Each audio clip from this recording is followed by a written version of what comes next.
I would define FYG as a feminist queer force to be reckoned with.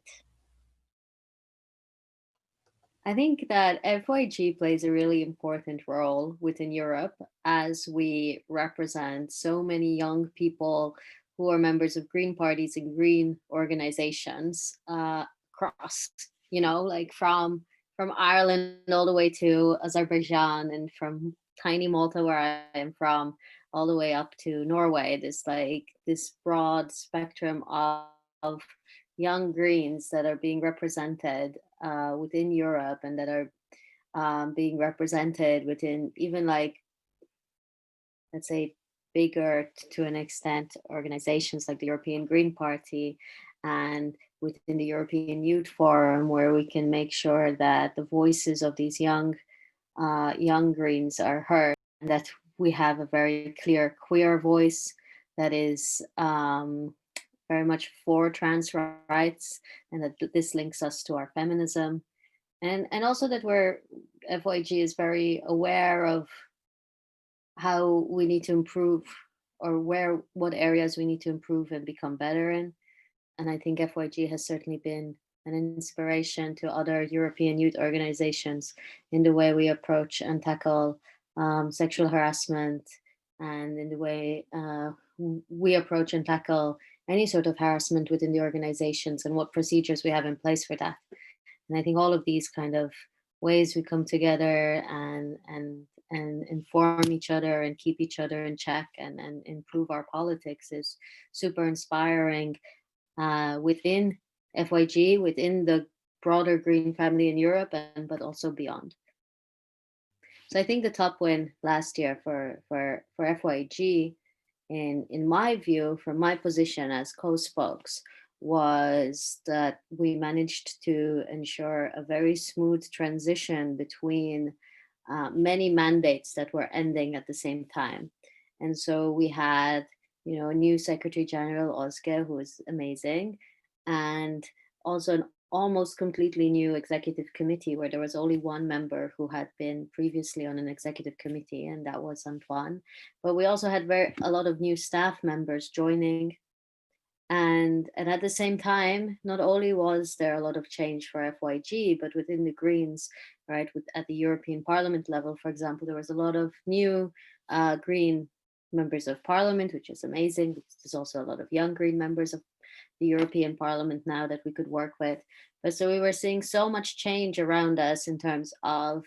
Green organizations and the Green family, and that obviously will have an impact. And to maintain the organization going and to ensure like this continuity of our work, and ensure that we still manage to have quite a few events, and also to shift the events online during COVID. I think all of that, like, when you're in doing it, when you're like day to day working on this, you don't realize. But then once the year was over, once the mandate was over, and to really look back and see like actually there was so many changes. It was like 2019 to 2020, like this was like a year of change in many aspects, and we dealt with it, I think, like rather well. And to me that was like a top win. Like that was like great. I was really happy that, we had like a really strong general assembly, as it really like as a almost as a very beautiful closure to what was structurally a challenging year, but also one that we managed to work very well with. And um, that at the General Assembly, so many new people getting involved, also so many resolutions. Like I think the most that we've ever had, and it was online, and we had all these resolutions, and that went.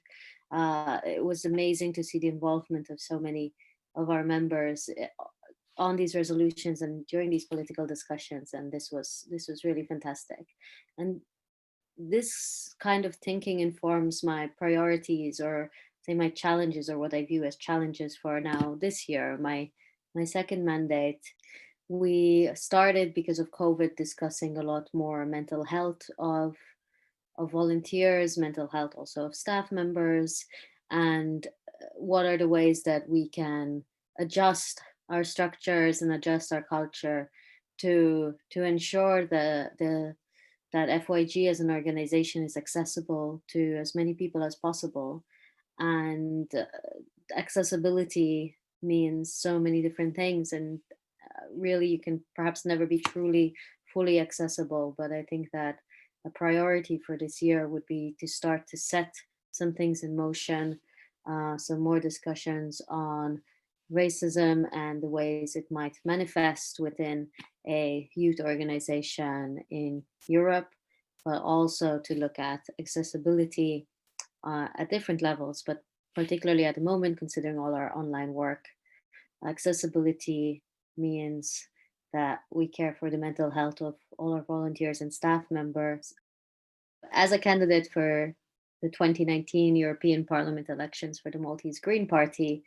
I faced a lot of obstacles, but I also had a great experience overall. And I think some of the obstacles that a lot of other young candidates would be aware of are that you're going to be kind of told that you have no experience, or kind of assumed that you will only talk on a topic that is particular to perhaps your identity, and that perhaps you wouldn't be able to talk about other topics. And so in my case, I think there was a lot of assumption that I would discuss only like LGBTI issues because I'm an LGBTI activist, but also I'm a trans person. So there was some kind of like, yeah, overall that could be very tiring day in, day out to face this patronizing, also some sexism or kind of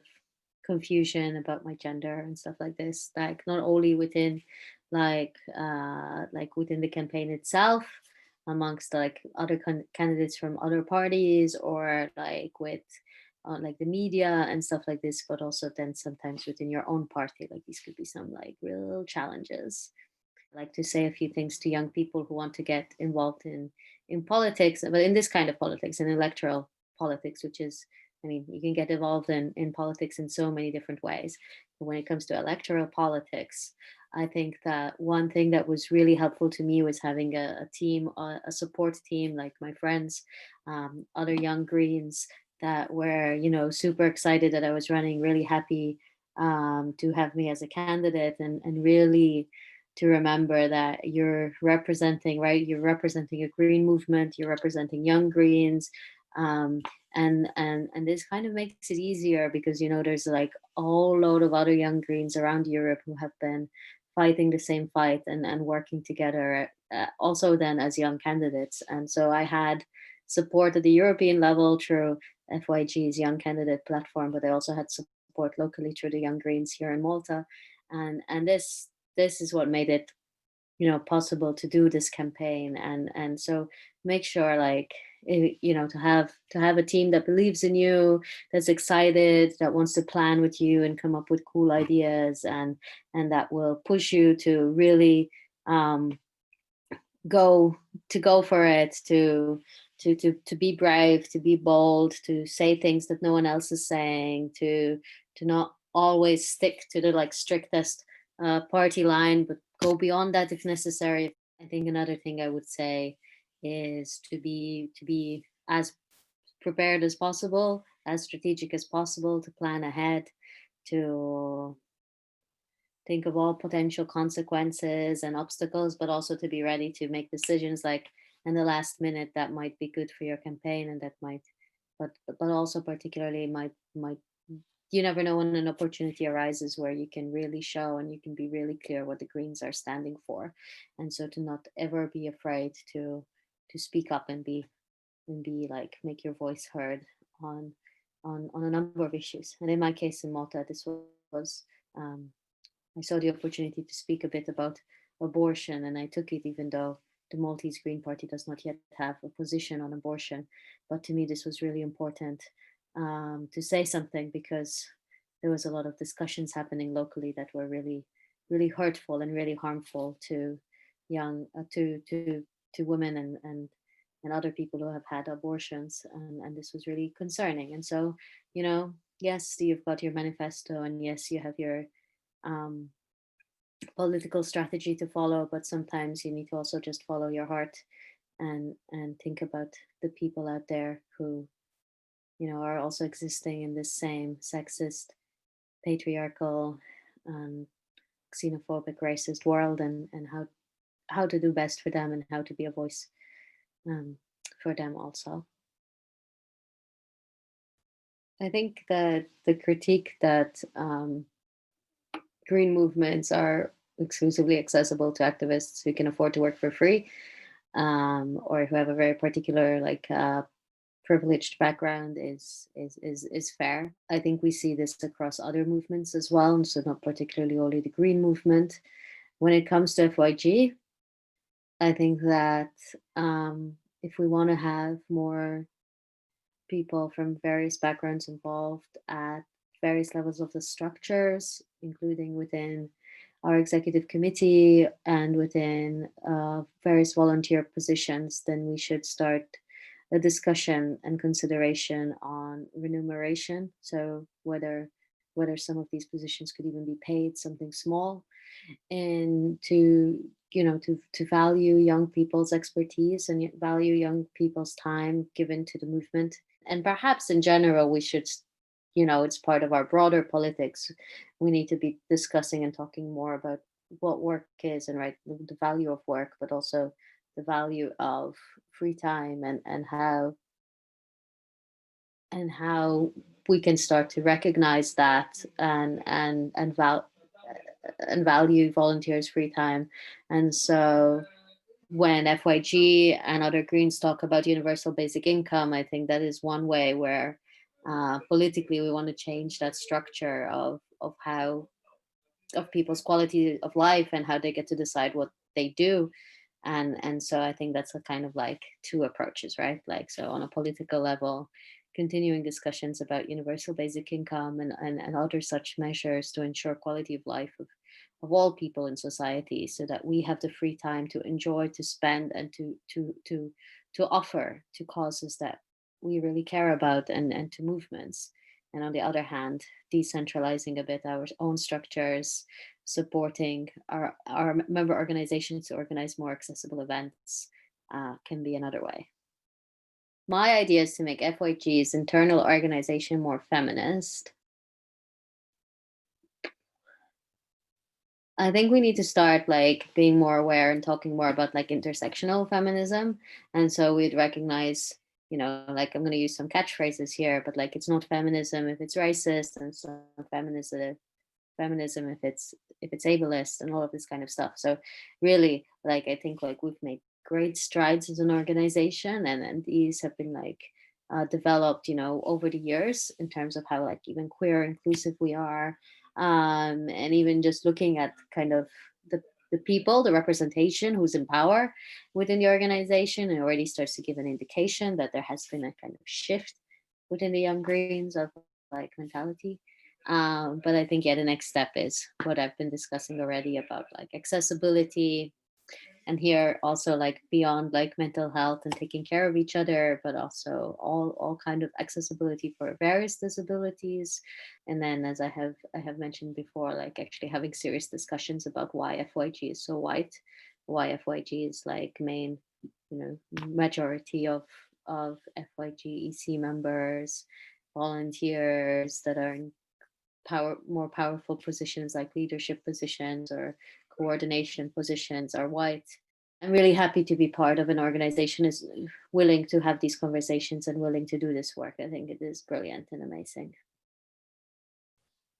Yeah, I think that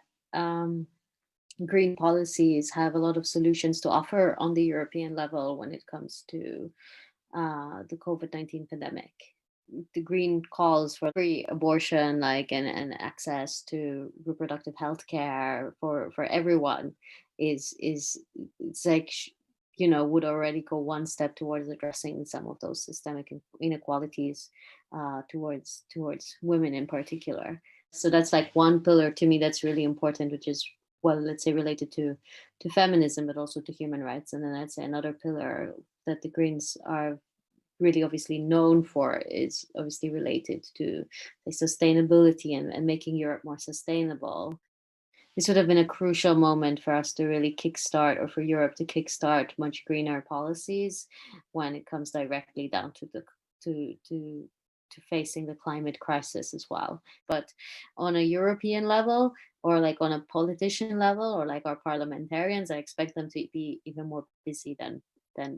usual, and even more productive, and taking these opportunities to like make changes and be creative, and figure things out, and figure out how to approach this crisis, but also prepare for the next ones. And so I think that this has not really happened yet. And so that maybe there's been a bit of a missed opportunity also on the climate issues. To achieve stronger LGBTQI rights and feminist policies throughout Europe, there needs to be a willingness from institutions and a willingness from various political actors at different levels to actually listen to LGBTQI people, listen to women, listen to diverse women from many different backgrounds, and really try to understand our stories,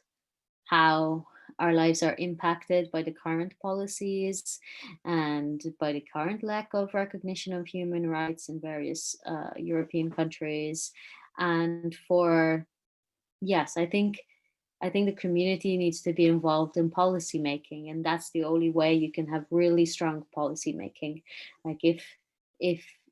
the community are not being consulted, if LGBTQI people are not being consulted about laws that impact them, then those laws are ultimately going to fail. Um, and so I would really hope that there is a strong engagement at different levels, from the European Commission to the European Parliament, but also to national parliaments, to actually commit to having consultations with LGBTQI rights activists, movements, organizations in from various areas, and that could be, and that I mean, if we start working together in this way, if institutions start to open up their doors to to to people who are experts because of their lives, right? Because every day you walk in this world and are treated in a certain way just because of who you love, or who you are, or how you express yourself. I think that that's the only way to achieve kind of like an actual tangible change. And and this is not only about LGBTQI rights or feminist policies, but it's about other rights based, in particular, policies. So if we want to talk about accessibility without having any disabled people in the room, then there's only so far we could get, because yeah, because you can have some expertise in some area, but like you wouldn't really be an expert, you know. And so to me, these are really important factors. Like a participatory and accountable approach to policymaking is needed throughout Europe. And there are so many LGBTQI organizations, and women's organizations and feminist organizations that are working together already, and that are very strategic, and that do advocate to policymakers on the higher levels. And um, they should be in the room. They should be in the room, and they should have a say on policies that affect us. If I could implement one European policy instantaneously, that would be a well connected train network that also connects to ferries that go to the islands and to the kind of outlying European regions, because I think it can be a real struggle in the islands, Malta, in Cyprus, but also Ireland, but also the Canary Islands, to be connected to the rest of Europe. So I think that would be on the top of my list in terms of, yeah, sustainable travel across all of Europe, a train network that connects all of us. It would be beautiful. If I had the choice between passing a law on environmental protection or on social injustice, I would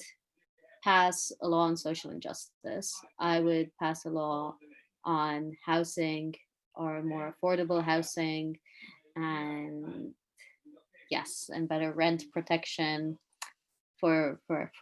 everyone. But if I had to pass a law on environmental protection, I would make sure that it respects social rights of people.